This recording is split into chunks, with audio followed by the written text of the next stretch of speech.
నమస్తే welcome to our channel నేను సిరి తెలంగాణ ముఖ్యమంత్రి రేవంత్ రెడ్డి గారు ఇచ్చినట్టే అంటే గడువు తీరే లోపే రైతుల రుణమాఫీ చేయాలని నిర్ణయించుకున్నారు. గడువు లోపే ఖచ్చితంగా రైతుల రుణమాఫీ అవుతుందని చెప్తున్నారు. దీని వల్ల కేసీఆర్ కి మరి శాపంగా మారిందా?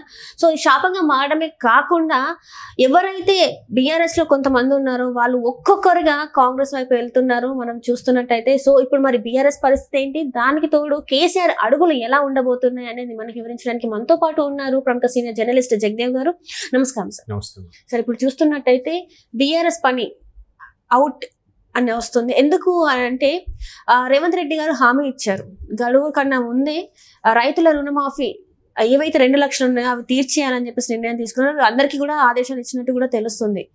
ఏంటంటే జూలై లోపే ఈ 2 లక్షల మాఫీని రైతుల రుణమాఫీని తీర్చేసేయాలని చెప్పి. దీనివల్ల కేసీఆర్ కి అంతో ఇంతో ఉన్నది కూడా ఆ పేరు కూడా అది వెళ్ళిపోయి తనకి ఒక శాపంలాగా మారిపోయింది అని చెప్పేసి ఇందులో ఉన్న కొంతమంది ఎవరైతే ఉన్నారో బీఆర్ఎస్ లో వాళ్ళు కూడా ఒక్కొక్కరు ఆల్మోస్ట్ వెళ్ళిపోతున్నారు.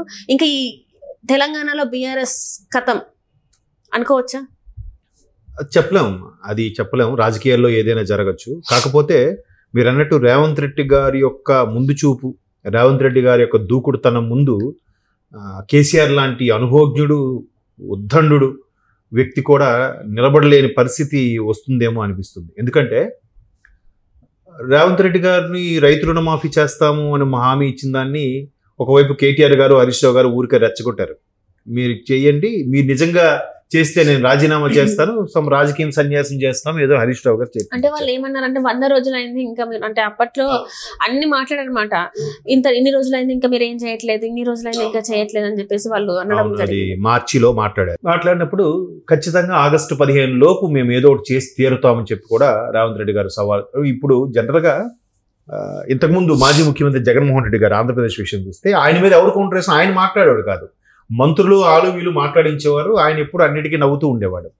బట్ ఇక్కడ తెలంగాణలో రేవంత్ రెడ్డి గారి మీద కానీ రేవంత్ రెడ్డి గారి ప్రభుత్వం మీద కానీ ఎవరైనా అటాక్ చేస్తే నెక్స్ట్ మినిట్ రేవంత్ రెడ్డి గారే అటాక్, దానికి సంబంధించిన ఎక్స్ప్లెనేషన్, వివరణ, దానికి సంబంధించిన కౌంటర్ అన్నీ కూడా.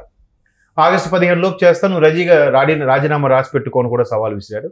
దానికి అనుగుణ ఆల్రెడీ నిన్న మంత్రివర్గ సమావేశం అయింది. ఏకగ్రీవ తీర్మానం కూడా చేసేసారు. మనం ఏదైతే రైతుకు 2 లక్షల రుణమాఫీ చేస్తాం అనుకున్నామో అవన్నీ చేసి తీరాలని. ఇందులో పెద్ద ట్విస్ట్ ఏంటంటే మనం బాగా అబ్జర్వ్ చేయాల్సింది ఏంటంటే, అనలైజ్ చేయాల్సింది, గత 10 ఏళ్లలో అంటే ఆల్మోస్ట్ 2014 నుంచి 2023 నవంబర్ వరకు కూడా ఏదైతే కేసీఆర్ గారి ప్రభుత్వం ఉందో ఆ మొదటిసారి గెలిచినప్పుడు ఏమో తెలియదు, రెండోసారి గెలిచిన 5 ఏళ్లలోనే ఆయన కేవలం రుణమాఫీకి చేశారు. కొంతమందికి చేసి కొంతమందికి చేయలేదు. 28,000 కోట్లు మాత్రమే అయింది. కొంత మిలికి పెట్టాడు, కొంత సెట్టింగ్ చేశారు. అప్పుడు కూడా విమర్శలు వచ్చాయి. ఈయన నేషనల్ ఫ్రంట్ తో కలిసి అన్ని పార్టీలు కలుపుదాని ఉద్దేశంతో వేరే రాష్ట్రాలకు వెళ్ళి అక్కడ రైతులకు కూడా ఈయన ఇచ్చిన సందర్భం. అప్పుడు కూడా చాలా మంది తెలంగాణ ప్రజల సొమ్ముని, తెలంగాణ ప్రజలు ట్యాక్సుల రూపంలోనో పన్నుల రూపంలోనో వాళ్ళు సాధకవాదాల ద్వారా సంపాదించిన సొమ్ముని నువ్వు మిగతా ప్రజలకు ఎలా పంచుతావు? నువ్వు తెలంగాణ అభిమానిగా ఉండి ఉద్యమ నేతగా ఉన్న వ్యక్తివి వేరెవరికి ఎలా పంచుతారు? విమర్శలు కూడా వచ్చాయి. ఇక్కడ రైతులు బాధ పట్టించుకున్నాడు, పక్క రాష్ట్రాలకు వెళ్ళి పట్టించుకుంటా ఆయన కూడా ఆయన ఏమి చెల్లించలే. నాదేరా బాయ్, నా ఇష్టమైన బాయ్ అన్నట్టుగానే ఉండేది ఆయన. ఇది అంటే చాలా మంది చెప్పడం కూడా చూసాం. అయితే ఇప్పుడు వీళ్ళు ఒకేసారిగా 31,000 కోట్ల రుణమాఫీ చేయాలని డిసైడ్ అయ్యారు. అది కూడా ఎలాగూ రెండోసారి కేసీఆర్ గారు ప్రభుత్వం వచ్చినప్పటి నుంచి అంటే 18 డిసెంబర్ నుంచి మొన్న 23 వరకు ఎవరో తీసుకున్న వాళ్ళందరూ కూడా చేయాలని డిసైడ్ అయ్యారు. ఇదిలా ఉంటే ఒకటి ఉచిత బస్సు లేడీది చేసేసారు. ఈ రుణమాఫీ మేజర్ పార్ట్ రుణమాఫీ అనమ్మా. మిగతా 6లో మిగతా వెలగుంటాయి. ఇప్పుడు 500 రూపాయల గ్యాస్ అవన్నీ ఒక్కొక్కటిగా చేయొచ్చు, రేషన్ సబ్మిట్ చేసుకొని చేయొచ్చు. కానీ రైతు రుణమాఫీ అనేది బిగ్గెస్ట్ టాస్క్. అది మరి అవలేలుగా చేయగలుగుతున్నారు, చేసిపోతున్నారు. నెక్స్ట్ సింగరేణి అంశం కూడా ప్రైవేటీకరణ చేయడానికి లేదంటే కొంతమందికి ఇవ్వడానికి ఏదో ప్లాన్లు చేశారంట. దాన్ని కూడా ఇప్పుడు ప్రైవేటీకరణ చేయకుండా మనకి మరలా నిధులు వచ్చేలాగా తెలంగాణ ప్రజలకి ఉపయోగపడేలాగా కాంగ్రెస్ ప్రభుత్వం ఆల్రెడీ ముఖ్యమంత్రి అధ్యక్షతన ప్రధానమంత్రికి అర్జీ పెట్టుకోవడానికి రేపో అంటే రాబోయే రోజుల్లో కలవడానికి కూడా వెళ్ళబోతున్నారు. నిన్న ఉప ముఖ్యమంత్రి భట్టి విక్రమార్క గారు కూడా చెప్పారు. ఇవన్నీ ప్రజలకి ఫేవర్గా ఏవైతే మాట ఇచ్చారో అవన్నీ చేసుకెళ్తుంటే ఒకవైపు సీనియర్ నాయకులు ఒక్కొక్కరుగా వెళ్ళిపోతున్నారు. బీఆర్ఎస్ లో ఎందుకు? ఇదే కేసీఆర్ గారు రేవంత్ రెడ్డి గారిని కాంగ్రెస్ ప్రభుత్వం ఏమన్నారు, ఇంకా రాబోయే రోజుల్లో మహా అయితే ఒక 6 నెలలు ఉంటుంది రేవంత్ రెడ్డి గారి ప్రభుత్వం, లేదంటే పార్లమెంటు సార్వత్రిక ఎన్నికల తర్వాత రేవంత్ రెడ్డి గారి ప్రభుత్వం ఉంటుందో ఊడుతుందో తెలియదు. ఇట్లాంటి వ్యాఖ్యలు చేసిన నేపథ్యంలో కేశవరావు గారు, కడియం శ్రీహరి గారు, దానం నాగేంద్ర గారు, ఎంతమంది మా సీనియర్ నాయకులు వెళ్ళిపోతున్నారో చూడండి. ఇది చాలదన్నట్టు ఒక్కొక్కరుగా రేవంత్ రెడ్డి గారిని సైడ్కి కలవాలని చూస్తున్నారు, కలుస్తున్నారు, పుష్పగుచ్చాలు ఇస్తున్నారు. మల్లారెడ్డి గారు కూడా కలిసే ప్రయత్నం చేశారు, కానీ ఆయన పిఏ ఆయనకు అవకాశం ఇవ్వలేదో, లేకపోతే రేవంత్ రెడ్డి గారు వద్దన్నారు అన్నట్టు కూడా వార్తలు వచ్చాయి. ఇప్పుడు నిన్న లేటెస్ట్గా పోచారం గారు, మాజీ స్పీకర్, మాజీ మంత్రి, ఒక నిజంగా కేసీఆర్ గారికి అత్యంత ఆప్తుడు, కేసీఆర్ గారు ఇంట్లో మనిషి లాంటి వ్యక్తి అనే పోచారం గారు ఈరోజు రేవంత్ రెడ్డి గారు ఆయన ఇంటికి వెళ్ళి పుష్పగుచ్చి ఇచ్చి ఆహ్వానిస్తుంటే ఎవరు కాదనగలరు, ఎవరు నువ్వు అనగలరు? ఏదో బొటాబొటీ మార్కులతో 63-64 సీట్లతో కాంగ్రెస్ ప్రభుత్వం గవర్నమెంట్ స్థాపించింది. ఏనాడే ఏ క్షణాన్ని కూలిపోవచ్చు, నాకు ఎంతమంది కాంగ్రెస్లో ఎమ్మెల్యేలు టచ్లో ఉన్నారు, వాళ్ళందరూ మన వైపు వచ్చేస్తారన్నట్టుగా ఏవో స్టేట్మెంట్ ఇచ్చారు.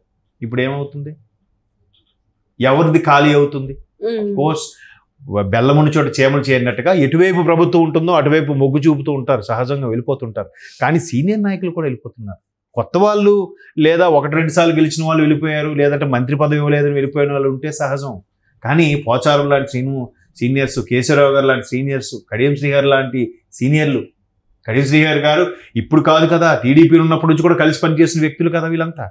కేసీఆర్ గారు, కడియం శ్రీహరి గారు, వీళ్ళందరూ కూడా అటువంటి వ్యక్తులు కూడా పార్టీ విడిచి వెళ్ళిపోతుంటే నెక్స్ట్ ఏంటి అంటే ఇక్కడ ఏంటంటే ఒక టాక్ కూడా బయట ఏంటంటే సార్, కేసీఆర్ గారు ఏ క్షణమైనా అరెస్ట్ అవ్వచ్చు, కేటీఆర్ కూడా అరెస్ట్ అవ్వచ్చు. సో వీళ్ళిద్దరిని అరెస్ట్ చేస్తే రేపటి రోజున పార్టీ మనుగడ ఉండదు కాబట్టి వీళ్ళు దీపం ఉన్నప్పుడు వీళ్ళు చక్కబెట్టుకోవడానికి చందంగా ముందే వెళ్ళిపోతున్నారు పక్క పార్టీల వైపు అని కూడా వస్తుంది. మరి అంటే అది ఎంతవరకు వాస్తవం నాకు తెలియదు. కానీ ఇంకో వార్త విషయం ఏంటంటే, ఇప్పుడు కేసీఆర్ గారు మొన్న పార్లమెంట్ ఎన్నికల్లో ఒక్క ఎంపీ సీట్ కూడా గెలుచుకోలేకపోయారు. బీజేపీ ఓకే, బట్ కాంగ్రెస్ 10-12 వస్తాయని సర్వేలు కాస్త బీజేపీ ఒక్కసారిగా 8 తెచ్చుకుంది. కాంగ్రెస్ కూడా 10-12 అనుకున్నది 8కే వచ్చింది. బీజేపీ ఒక 5-6 సీట్లు తెచ్చుకుంటాను, బీజేపీ 8 సీట్లు తెచ్చుకోగలిగింది. అంటే లోపాయకారంగా బీఆర్ఎస్ బీజేపీతో పొత్తు పొదురుకోబడుతుందా, లేదా కవిత గారిని అరెస్టు విషయం దృష్టిలో పెట్టుకొని, లేదంటే రాబోయే రోజుల్లో కొన్ని రకాల కీలకమైన నాయకుల అరెస్టుల వ్యవహారంలో కానీ, ఫోన్ ట్యాపింగ్ వ్యవహారం కానీ ఎంత సీరియస్గా ఉన్న నేపథ్యంలో బీఆర్ఎస్ బీజేపీకి లోపల సపోర్ట్ ఇవ్వబట్టే బీజేపీ ఈ స్థాయిలో గెలుచుకోగలిగింది, అందుకే బీఆర్ఎస్ 0 అయిపోయింది అనే వాదన కూడా వినిపిస్తుంది.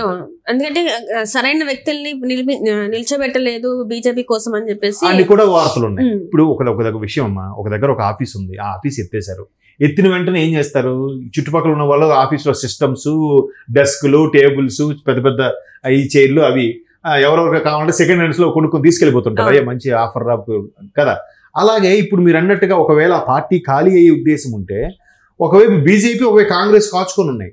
అది బీజేపీ కాంగ్రెస్ ఏం చేస్తుంది, అదే వీళ్ళు ఎలాగూ బీఆర్ఎస్ వాళ్ళు సెంట్రల్లో బీజేపీ సపోర్ట్ కోసం అటు బీజేపీ ఒక మౌల్డ్ అవ్వకముందే మనం వీలైనంతగా మనం లాక్కుందామని చెప్పి ముఖ్యమంత్రి స్థాయి వ్యక్తి పోచారం గారి ఇంటికి వెళ్ళి పుష్పగుచ్చి ఇచ్చి ఆహ్వానించడం ఏంటమ్మా? దానికి బాలకృష్ణ కూడా అడ్డుపడ్డట్టు మనకి చూసాం. అవన్నీ ఓకే, అవన్నీ తెర వెనుక విషయాలు చాలా వినిపిస్తుంటాయి. రేవంత్ రెడ్డి గారు కూడా ఒక ఇంటర్వ్యూలో ఏమన్నారు, నన్ను, నా ప్రభుత్వాన్ని కూలదొయ్యాలని కానీ నా మనుషులను లాగాలని ప్రయత్నిస్తే దానికి 10 రోజుల ముందే నేను ఆలోచించి నేనేం చేయాలి అప్పుడు చెప్తాను కూడా చెప్పారు ఆయన ఒక ఛానల్కి ఇచ్చిన ఇంటర్వ్యూలో. ఇప్పుడు ఆయన కెలుక్కున్నారు. ఇప్పుడు ఆయనే ఒక స్టెప్ ముందేసి కీలకమైన వ్యక్తిని లాగేస్తున్నాడుగా. బీజేపీ లాగుతుంది తర్వాత విషయం, ఇప్పుడు ఆల్రెడీ ఈయన వెళ్ళి లాగేస్తున్నాడు. మరి ఇట్లాంటి పరిస్థితుల్లో బీఆర్ఎస్ పరిస్థితి ఏంటి, కేసీఆర్ గారికి ఏంటి, ఇది శాపమా వరమా మీరే చెప్పండి. చూద్దాం ఇంకా బీఆర్ఎస్ ఎటువంటి పరిస్థితుల్లోకి వెళ్ళబోతుందో. Wait and see. Right, thank you so much sir.